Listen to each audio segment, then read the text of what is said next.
ನಮಸ್ಕಾರ ಪ್ರಿಯ ವೀಕ್ಷಕರೇ.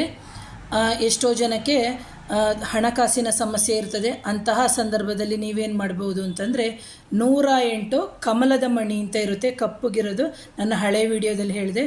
ಆ ಕಮಲದ ಮಣಿಯನ್ನು ನೀವು ತೊಗೊಂಡು ಬಂದು ಏನು ಮಾಡಬೇಕು, ನಿಮ್ಮ ಮನೆಯ ಉತ್ತರ ದಿಕ್ಕಿಗೆ ಅಂದರೆ ನಿಮ್ಮ ದೇವತಾ ಕೋಣೆ ಏನಿರುತ್ತೆ ಉತ್ತರ ದಿಕ್ಕಿಗೆ ಅದನ್ನು ಒಂದು ಬೆಳ್ಳಿಯ ಕಟೋರಿ ಆದರೂ ಆಗಿರ್ಬೋದು ಅಥವಾ ಹಿತ್ತಾಳೆದಾದರೂ ಆಗಿರ್ಬೋದು, ಅದರಲ್ಲಿ ಹಾಕಿಬಿಟ್ಟು ಅದಕ್ಕೆ ಕುಂಕುಮಾರ್ಚನೆಯನ್ನು ಮಾಡಿಕೊಂಡು ಆ ಕುಂಕುಮವನ್ನು ಧರಿಸೋದರಿಂದ ನಿಮಗೆ ಹಣಕಾಸಿನ ಸಮಸ್ಯೆಯು ಕಡಿಮೆ ಆಗುತ್ತೆ.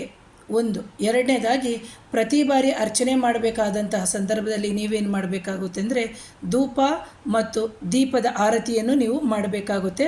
ಇದನ್ನು ಮರಿಬೇಡಿ.